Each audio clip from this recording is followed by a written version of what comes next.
Welcome to the Epicenter podcast from the Weatherhead Center for International Affairs at Harvard University. I'm Executive Director Ted Gilman, sitting in for Aaron Goodman. Today, we're taking a close look at the politics of sports.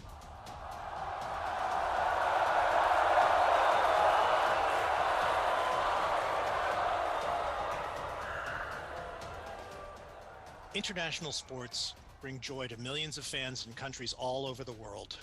Events like the Olympics, World Cup soccer, and various regional events bring people together, if only virtually, putting aside our differences for a while for the sheer love of the game or a game. But there's a dark side to global sports that we can't ignore. Inequalities, human rights abuses, racism, sexism. Social issues and politics invade sports, and they operate on a global and individual level. Today, we'll discuss the tension between the joy of sports and the inequalities and injustices woven into them. Let's start with Qatar, or Qatar. Overshadowing World Cup soccer this fall is the notoriety Qatar and FIFA have earned for egregious human rights violations in the construction of World Cup facilities. The facts are out there. Recruitment of tens of thousands of migrant laborers from the global south, oppressive working conditions described as modern slavery, 6,500 workers killed in the 5 years it took to build the stadiums, hotels, airport, metro, and roads. We're going to talk about the World Cup and much more. Joining us for this conversation are two athletes and a sociologist. Susie Petruccelli is an author, producer, and tech professional. She supports individuals and organizations that grow opportunities and safety for girls, and is currently working to understand and close gender gaps in pay and prize money. Susie is a former captain of the Harvard women's soccer team and co-chair of the Friends of Harvard Soccer. Justin Morrow is a former Major League Soccer player and current technical development manager for Toronto FC. In 2020, he and a group of peers co-founded Black Players for Change, a coalition that promotes diversity and equality in soccer and all sports. Both Susie and Justin are visiting fellows with the Weatherhead Center's research cluster on global transformations, and they are here at Harvard to study social movements and activism in the sports space. And we also have with us Isabel Jijón, a sociologist who studies culture, inequality, and globalization. She's currently a Harvard College Fellow, teaching a seminar on human rights and a lecture class on the sociology of sport. Thanks to all three of you for joining today. I'd like to turn first to our athletes in the conversation. How do we reconcile these realities with the sport you love? How are players responding to the abuse in Qatar? Has the response been effective? Why don't we turn first to Susie?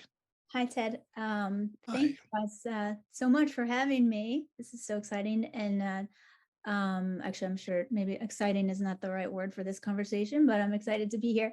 So, reconciling the atrocities, I don't know if that's really what we're trying to do. Obviously, I think that we can hope to stand up to them as much as possible. And I also think that we have a responsibility to try to prepare the next generation of athletes to also stand up to them. And we do that by explaining the history, building consensus, building trust, building good leaders for the future. And, I do know that, and I'm sure Justin knows more about this than I do, but a lot of the European players have decided to wear armbands that are in protest of what's going on, not necessarily in terms of not just to protest cities and the way the stadiums were built and those human rights issues, but also the treatment of the LGBT community in Qatar. Thank you. Justin, do you want to add to that or follow on? Yeah, I think Susie's spot on. I think athletes have been doing a fantastic job raising these issues and these challenges about this upcoming World Cup. The Australian men's national team put out a video. As Susie mentioned, there's been a number of players in Europe that have spoken up about Qatar and the way that they treat the gay community. So through things like these, players are doing a fantastic job, and we see it on social media. But it's always a balance, right? Because at the end of the day, when you're a professional athlete, you only have so long in your career. And so for players to sit out, which no one has chosen to do, is a really difficult thing to put on the players. And I see more responsibility on our corporate sponsors and everyone else surrounding the World Cup that has let it go on the way that it is. And every day there's a new article concerning this World Cup, but everyone is going to watch and it's going to go on, and that's just a broader reflection of what's happening in our society on a number of different issues. And so it's complicated, but I do think that the athletes have been doing a fantastic job. Yeah, thank you. I saw that video that the Australian team put out, and I was really moved by that. And I'm curious to if we could spend a little time talking about that, and to get your collective reactions to a team putting out a video, basically making a very strong, clear statement. Yeah, for me it was really empowering, and it shows where athletes are right now and the way that they're leveraging their agency and their platforms and everything that comes along with being a professional athlete. I was really proud of them. Something else that's not necessarily related to the World Cup, but just a little bit, is the Iranian men's national team and the way they supported the women and the revolution that's happening in Iran right now, with the consequence, knowing that their country might not let them participate in the World Cup. And I mentioned previously how important going to a World Cup for any player would is. It's really the hallmark of your career. And so for those guys to put that on the line in support of the women in Iran, I thought that was fantastic. And so we see it happening in a number of different ways. Great, thank you. Isabel, as a sociologist, did you want to chime in on this? And what do you see from your perspective? Thank you, Ted. Yes, I'm currently teaching a class on sociology of sport, and I've been talking a lot to the students about how they see the intersection of sport and politics. And one of the things that keeps coming up in our conversation is the platform that athletes have and the reach that they have just to make a message known and to convince people to pay attention to certain issues. And so I think that athletes are increasingly aware of that and using all of the eyeballs that are already on them because of their athletic performance and using it to promote social causes, political causes like the Australian national team. The students themselves, however, even brought up the issue that this is a double-edged sword and that sometimes the athletes face a lot of significant backlash and that they themselves worry and question what they would do in their place. And I think that makes the statements that athletes make, like the Australian team, even more valuable because it shows fans, athletes, student athletes, people watching that even though there's a risk, that it's a risk worth taking. And that makes the message all the more powerful. But I've been surprised by the support and also, unfortunately, surprised by some of the backlash that the team has been receiving on the media and on social media. People saying like, this is just virtue signaling, this is just some kind of moral performance and not wanting to listen to the message itself. And that's something that the students bring up in class a lot, that they are very aware of and that there is no easy answer for how to convince people about the importance of certain issues. You bring up a really good point about the economics of this. And I wondered as I watched the Australian players, what position do they have to be in to be able to make this statement? What position in life, in terms of economic stability, in terms of their own sense of standing and power in their community, do they have to put out a statement as they did? And I'd be curious to know what you think of that and what an athletic and an academic perspective might be on that. Yeah, I mean, I'm looking at something like this. It brings me back to what was going on with the U.S. women's national soccer team, and how they were able to build. Again, it starts with great leaders. It starts with educated people. It starts with building a consensus in the team, like I was talking about. In the case of the U.S. women's national team, it really their movement for equality started with a personal connection between Julie Foudy and the leaders of the women's national team and Billie Jean King, right? And Billie, was so wise to realize in her career that the power, the leverage that the players really have is are they going to play or not play? And the only way that leverage works is if you have the entire collective of the team all on the same page And that's obviously a huge challenge. So I think that, in terms of the Australian men, I think they must have some absolutely incredible leaders on their team. I believe they must have pretty clear support from at least a few key people in their federation. And in order to, feel at least safe in some level, in order to put something out so publicly. And, I give credit to them. I mean, I think, it gives us all hope that there are big communities of people in the world that are willing to put themselves on the line and their careers on the line for these important social justice issues. Thank you. Justin, did you want to follow up on that? Yeah, I was gonna say the nuance to what Isabel was talking about and what her students have been speaking about, this double-edged sword comes in the different shapes and sizes that athletes are built and the different profiles that we have. So if you take a Megan Rapinoe, for instance, and how well she has used her brand to advocate for change, it's because she's one of the best and at one time the best professional women's soccer player in the world. And that goes the same if you look in the NBA and a guy like LeBron James, who is very active in this space. He's the best. And so when you perform that well on the court or on the field, you have that respect and you have that availability to say what you want, more so than players that are on the lower end of that.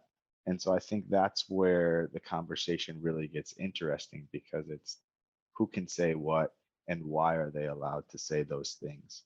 But all in all, players have been doing a fantastic job. But you're right, there is a balance because if you aren't already established as an athlete, you're risking something by speaking up. Yeah, I really am intrigued by this sort of contrast. Susie, you mentioned Billie Jean King, and who is a legend in her sport, but it's a sport with an individual in the spotlight. And what the Australian team did is to get a whole team to do this. And when I've talked to pro athletes, for example, I've talked to a couple of NFL players who said, if you walk into an NFL locker room and ask questions about these big issues, you will see that many locker rooms are a microcosm of political perspectives and the spectrum across which people think about these issues. So the fact that they're able to get a team unified to do this is no small accomplishment. And I wonder if this is something that is just a complete outlier. Have you ever seen teams that could have done this but just didn't, or should we expect more of this sort of behavior?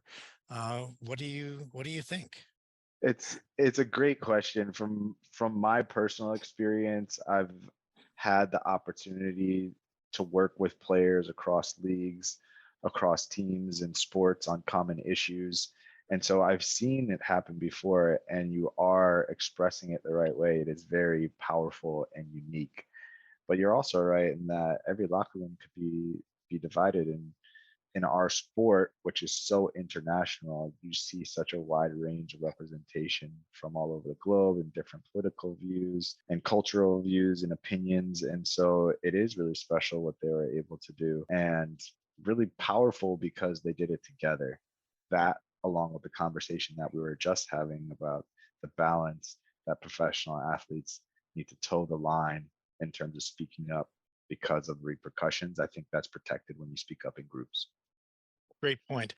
Another question that I wanted to raise is the issue of what's called sports washing. And sports washing has been used, or sports laundering, depending on your preference, has been used to describe how hosting a major sports event can work as a massive PR campaign to burnish or support or improve a country's reputation and distract the public from its human rights abuses. This is not a new phenomenon. We can look at countless World Cups and Olympic games that have done this. What do you think about sports washing and countries using sports to improve their international status or standing or image? I think obviously, I mean, we're seeing it happening in Saudi Arabia right now on a pretty unprecedented level. Can you say more? From my understanding, Saudi Arabia is their sports minister is investing heavily in all different sports. They're using their royal funds for, they're buying Formula One, they're buying golf, they're buying, they're just spending a ton of money to try to bring a lot of huge world spectacles to Saudi Arabia. And I guess I'm a little naive, but I do think part of it is that they genuinely do love sport. But I also agree that there's definitely a element of it that's, they're trying to raise the profile of the country in the world's eyes. How do you feel about that? I find it super fascinating and actually educational in a way. I mean, first of all, it to me validates the point that everyone understands, or at least huge amounts of people in the world recognize the power of sports to influence people. I do worry that people who are easily influenced are seeing the facade of what's going on, and they're not, the stories about the injustices that are going on are not getting shared widely enough. I think that's changed a little bit with the growth of, and now the expanse of social media, right? These stories are getting out. I think it's harder to hide social justice issues, which I think is a good thing. But, I agree. It's a huge issue, but I think, those big, world sports events have also done a lot of good, particularly for women's sports, in terms of galvanizing, competition between, let's say, Russia and the US, and both countries all of a sudden start, investing heavily in women's sports because they don't want to lose to Russia. We don't, US doesn't want to lose to Russia in any sport, and the Russia doesn't want to lose to the US in any sport. So, it has, it's complicated, right? There's pros and cons to these huge sporting events. I definitely agree with what Susie was saying, that it is this very contradictory and very dangerous phenomenon, because there are so many, I want to call them primal emotions tied to sport. Sport is connected to people's individual and family and community identities, and what's binding you to friends and family members. It connects you to memories of your grandparents or uncles or local community in many ways. It's a source of frustration, of course, but mostly of joy. And I think that that's why people are so forgiving of these kinds of efforts, because you don't really want to pay attention to human rights abuses or to corruption or to issues like this. And because you have all of this emotional stake in a team, in a sport, in a player, and that makes it difficult to recognize sports washing or to address it. But at the same time, I also completely agree with Susie that it's never complete, and that there are and sport washing efforts can backfire. So the most famous example that I can think of is the 1978 World Cup in Argentina. A military dictatorship organized the World Cup with the explicit goal of improving the international profile of Argentina. And what this did is that it brought a lot of international attention and journalists to the country. And they started talking to local activists who were denouncing the military dictatorship and talking about how they were disappearing and killing people. And it actually improved the standing of the many local social movements like the Madres de la Plaza de Mayo. And so this very much shows how it is always complicated and it's never simple. And obviously that doesn't mean, okay, it's okay that sports washing is happening because it's bringing attention to these issues. But I do think that it can backfire, and hopefully it'll encourage us all to pay more attention to these countries as they're trying to bring more attention onto themselves. I don't know if that last part makes sense, but yeah. It makes total sense to me, and I think that you guys put that so well. I'm fascinated by it because of this irony and the broader reflection in what's going on in society. You have the teams like Manchester City and Paris Saint-Germain that do so well in their leagues, and all of their competitors complain. They complain about it and say, oh, the things that they win, they have an asterisk next to it because of the money, but they let it happen, and they all let it happen because they know that with the profile that comes along with the investment of that money, that the clubs, their competitors, make money off of it as well, and the broadening of the leagues that they're in. And so for me, everyone is a little bit complicit, but it's really interesting to see how it's working.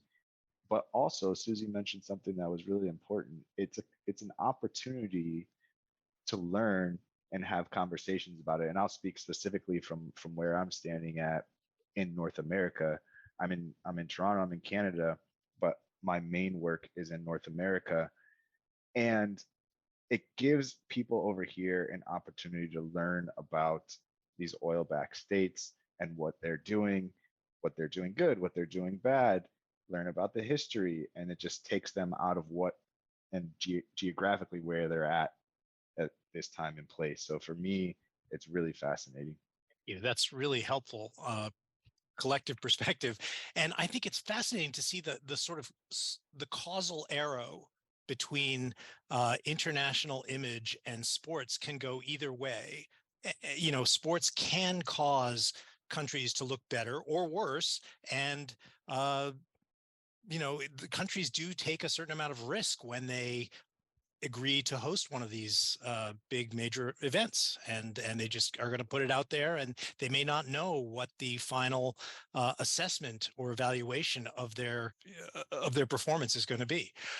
Justin, I want to come back to you. You founded Black Players for Change in the wake of George Floyd's murder. And if you could describe some of the injustices that Black players here in North America, as you said, but also perhaps abroad, continue to face, I would really appreciate that. And if you want to start with your personal story, that would be great.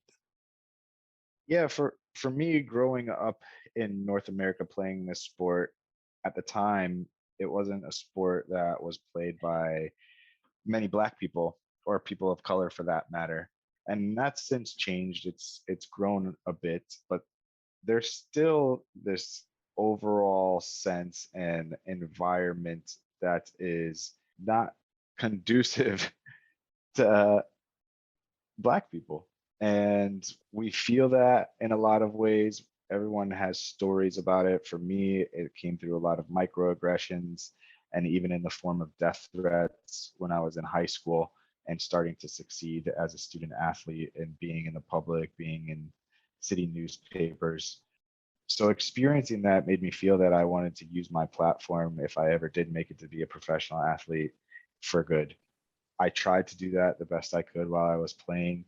And towards the end of my career, after I had had a very good career, George Floyd was murdered, and Black players in the league came together and decided that they wanted to do something to represent themselves and to fight for the players that were going to come after them. And so they created this organization, which is now a full nonprofit and liaisons with the league on these issues.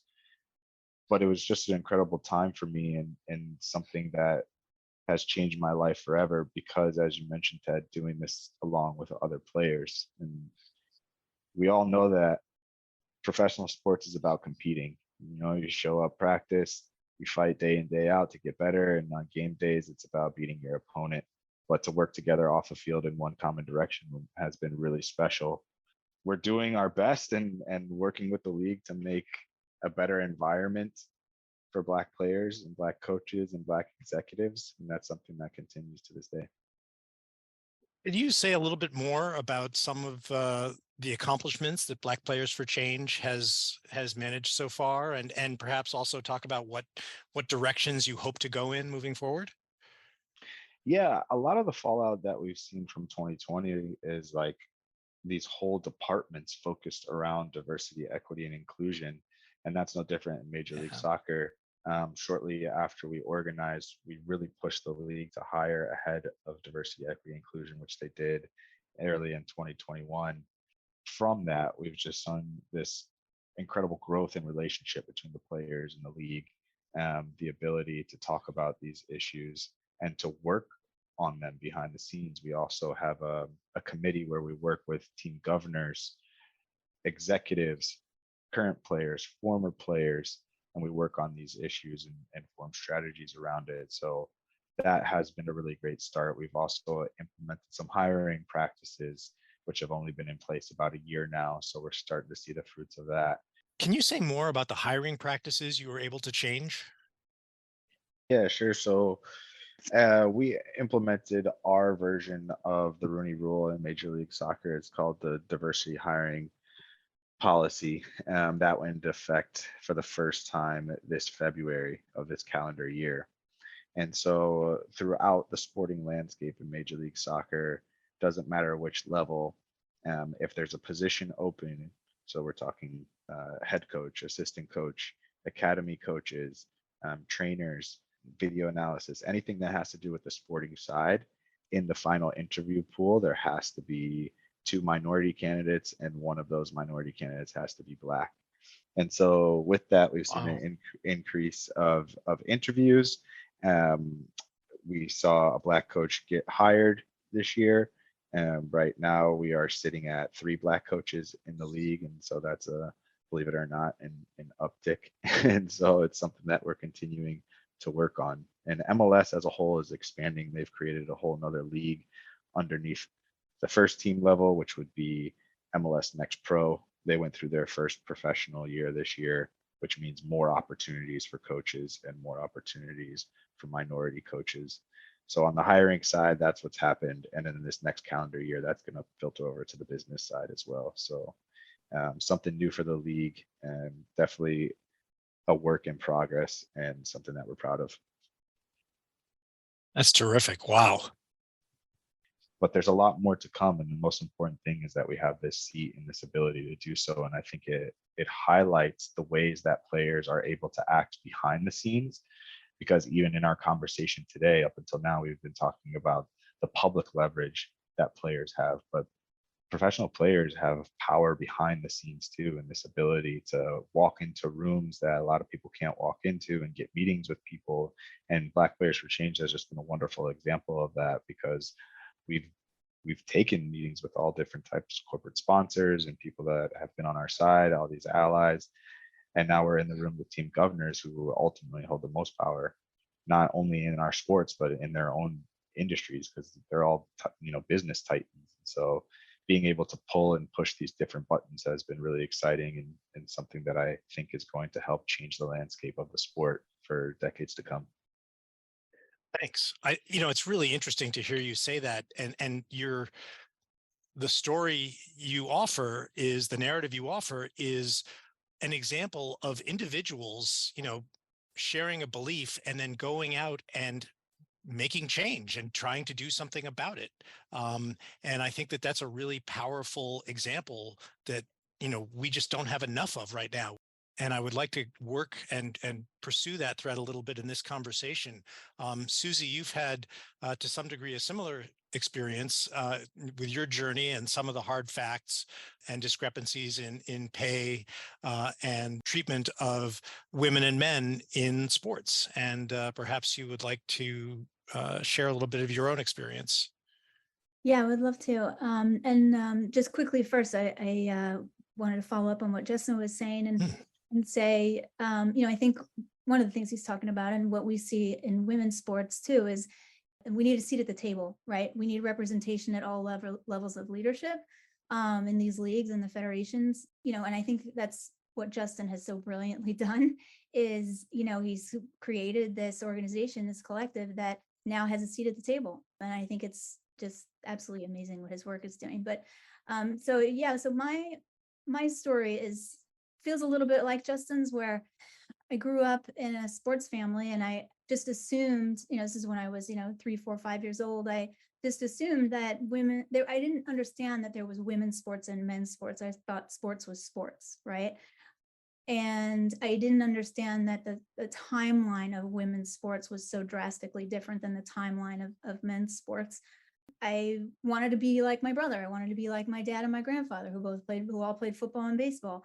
And I was a crazy little tomboy, and I always wanted to be dirty and covered in mud. So, I wasn't allowed to play football. I wasn't allowed to try out for football, and I wasn't allowed to try out for baseball. And it was heartbreaking. But I was luckily for me, that heartbreak didn't last very long, because our town just started allowing girls to play soccer, just barely. I'm dating myself now, so this is the mid 70s, right? But I didn't understand how lucky I was and what a privilege that was until so many years later. Not till I was already at Harvard playing soccer, and I finally heard about this law called Title IX. And first time I heard about it, I was like, oh, that probably doesn't apply to me. Over time, I sort of finally woke up to the idea that this law, Title IX, that was passed just 2 years before I was born, shaped my life in terms of my academic accomplishments and my access to sports. And the two are so closely tied together in my case.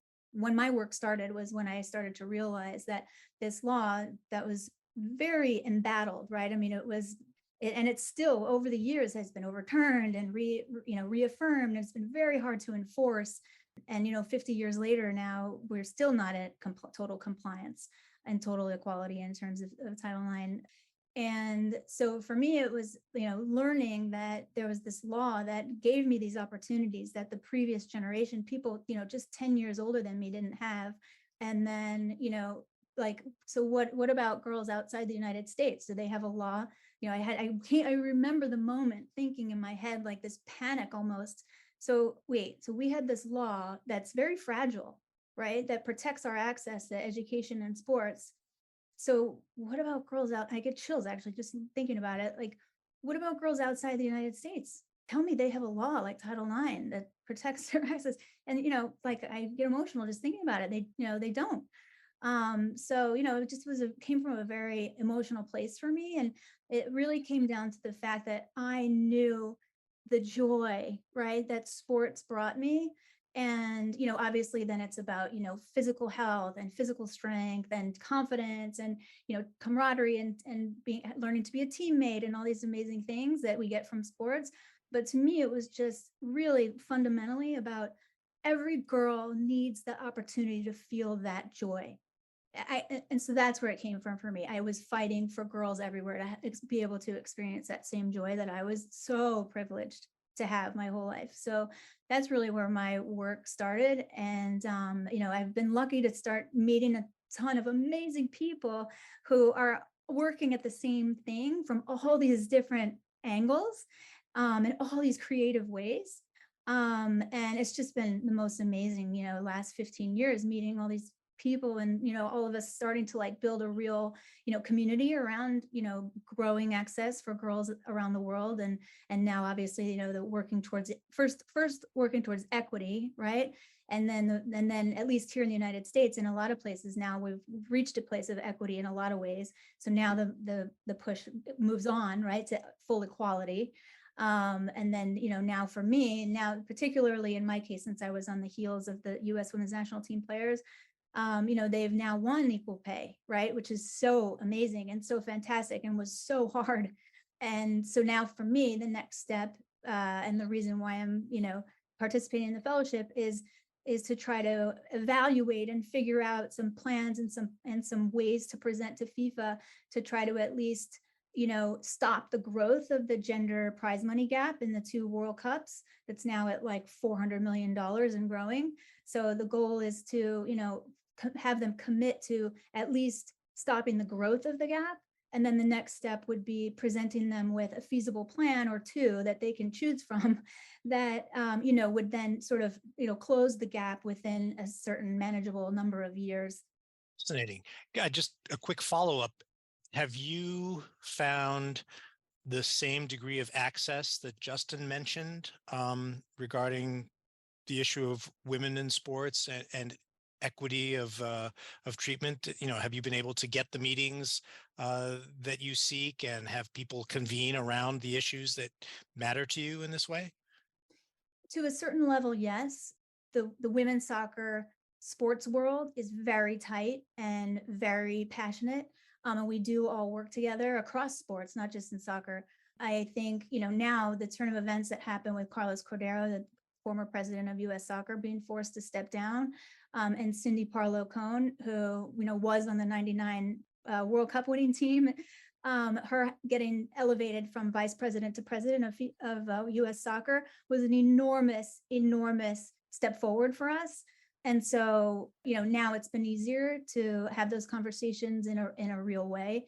And I have found which has been so amazing just since, we started talking about the fellowship, that there are some amazing, amazing, amazing allies within FIFA who believe that this is the right thing to do and that this is a direction that, world soccer is going.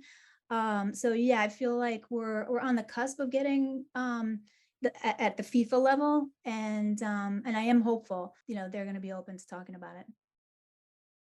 Isabel, I imagine you have some thoughts on this topic as well.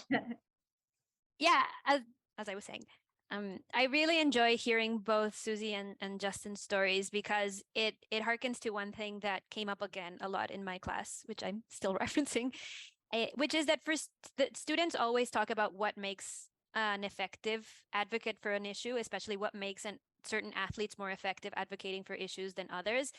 And there is this sense of there is an authenticity to some athlete activists that not all athletes can have, and that ties to their own personal experience, their own relationship to the cause that they're fighting for. We had this very interesting discussion about Simone Biles choosing to prioritize her mental health over her sport, and a lot of the students talked about why this was so powerful for them, and it was because it clearly came from her lived experience. And I think that that's why both of your stories are so powerful as well, because you're talking about what it was like growing up and what was it like experiencing these things firsthand. I think that's what's one of the reasons why you've both been effective at being part of these conversations and contributing to positive change. Great point about Simone Biles and the three-dimensionality. It makes people more real when you hear about their struggles alongside their triumphs, and it makes people more relatable. And I was thinking of Naomi Osaka, the tennis player, who has also shared a fair amount of the challenges, of her training regimen and her travel, and how that takes a toll on her as a human being, regardless of whether she's playing tennis or doing anything else. Being able to see more into the lives of high-level athletes, high-performing athletes, is something that the sports watching public, I think, would really like to see more of. So an underlying theme of this conversation is social change. And here at a university like Harvard, we want to study social change, but we also would hope that our research and our conversations would somehow help the world to change and improve in a positive direction. How does your time here, how do you hope your time here moves towards positive social change? You could be doing a lot of different things right now rather than spending your time at Harvard studying the topics you are, but instead you're here. Please say a little bit more about what's the connection between the university and social change in your area. I'll go ahead and start. So for me, I had the incredible privilege and luck to be able to play here, as an undergrad in the 90s. And so my connection and my appreciation for Harvard and the incredible minds at Harvard and the incredibly inspiring people that are at Harvard started back then. I'm very, very excited to have access to people like Claudia Golden, right? The economics professor who's one of the preeminent minds on the gender wage gap in the United States. Ted introduced me to her, and now we've actually met in person, and she's literally been invaluable to me in terms of my research. And so it's access to people like that who have been studying this for decades. It's going to accelerate my work. Before we move on, Susie, I want to ask you about the connection between women's sports and leadership roles for women. Have you looked into that association at all? Yeah, so there's an obvious connection between women who have played sports, girls who have played sports, and women who are in C-suite roles and leadership positions. There was originally a study by Ernst & Young, and then the Women's Sports Foundation followed up with more research on it. And basically what they found out was that 94% of women in C-suite roles right now played at organized sports at some level in their life. 52% played college sports. So there's a direct link between the skills that girls are learning through sports, and that's translating to, success in business. It's undeniable. I think it's really one of the reasons why it's so important to value, the access for girls everywhere, for sports. It's not just about the health and physical benefits and the mental health benefits, which it is, but it also leads to them being great leaders. And another example from a political side of things is Maura Healey was just elected governor of Massachusetts, and she was a Harvard basketball player. She graduated in '92. So we're seeing women, we're seeing the effects of Title IX, in terms of more women getting into higher education, and also learning these skills on the field and in team situations that I think are benefiting women, and it's trickling down to the younger generations. So it's just been it's so incredible, and it's so important to keep it going. Great. Justin, how has your fellowship been useful to your activist role? Yeah, for me, my studies, the genesis for my studies was based around my time as executive director with Black Players for Change.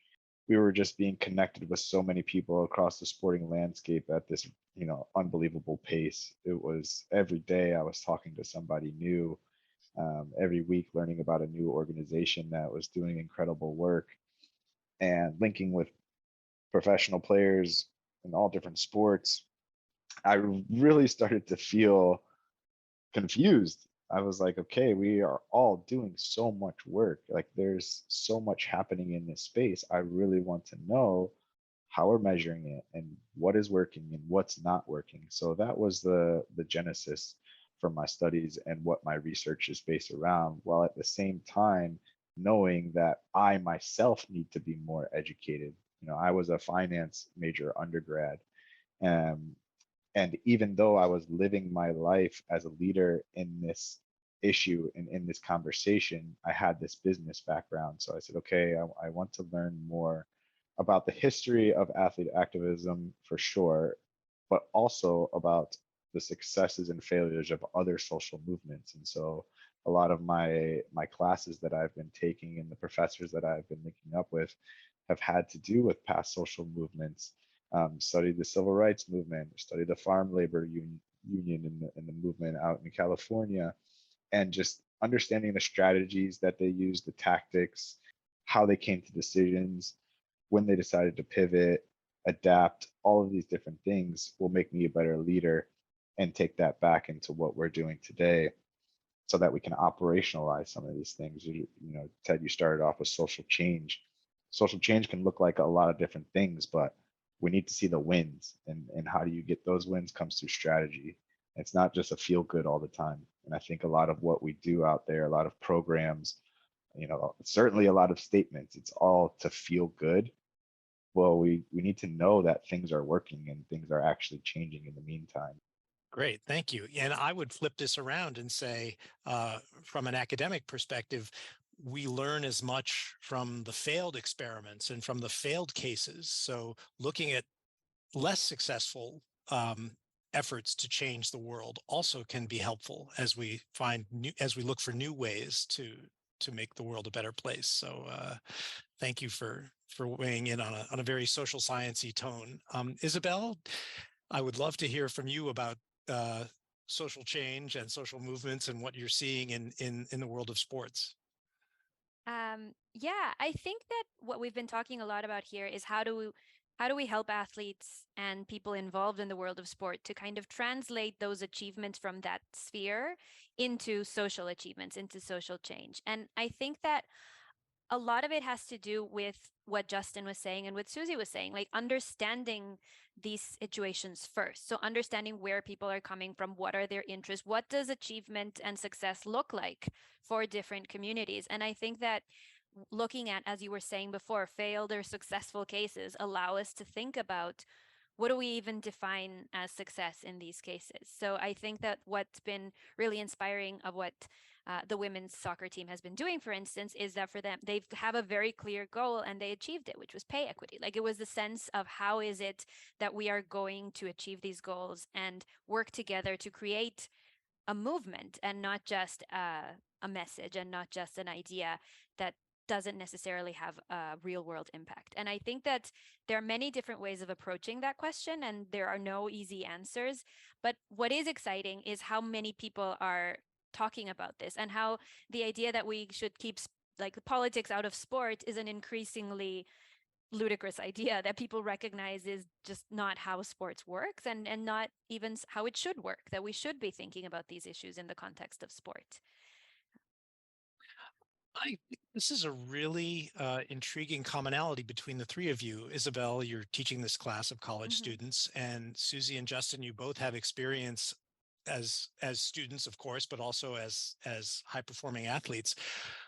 Students and university students in particular have a long history of being at the forefront of social movements and social change. I'm thinking about, whether it's the anti-war movement in the 1960s and the role that students played, but also we can go around the world and see students in Western Europe protesting for environmental change, and even students in China in past social movements have had a really strong role. From your perspective now, what could university students do to further the goals that you are talking about, and what do university students have to offer the world from your perspective? Isabel, I feel like you gotta kick us off on this one. I'm thinking it's such a big question. Sorry, it's a little bit of a, I just like, this may or may not be included. I'm throwing it out there. Yeah.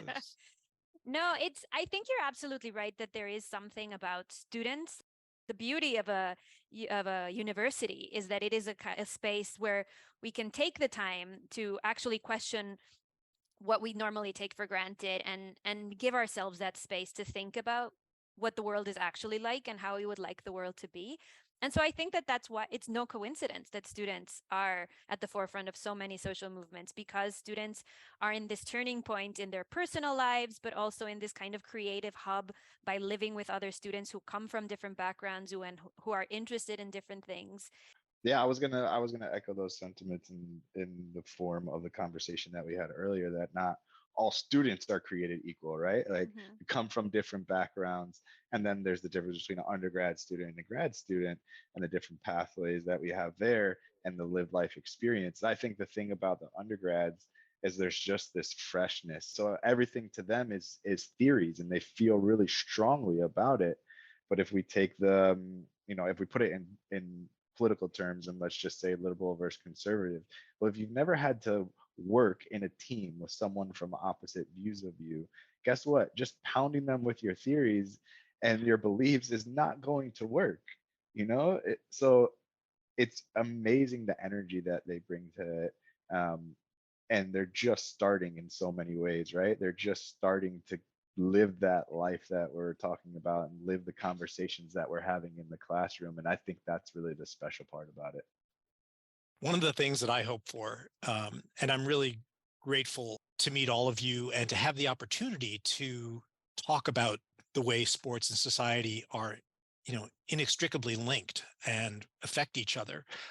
But one of the things I really hope is that these topics and these issues can be broadly addressed at universities all over the place. And I feel like Harvard is just one school among hundreds and hundreds of universities here at which these issues and the connection between sport and social change could be far more prominently featured, and probably should be more prominently featured. And I hope that this is just one example in a rising tide of people who are interested in this. So thank you all for chatting about this. No, thank you. It's been great. Thank you. Thanks. Thank you, Ted.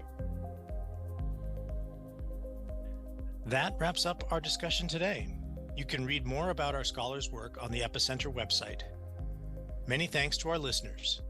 If you value our conversation, please take a moment to click the subscribe button on your favorite listening platform. This is Ted Gilman signing off from the Weatherhead Center for International Affairs, a research center at Harvard University that promotes interdisciplinary conversations just like this one.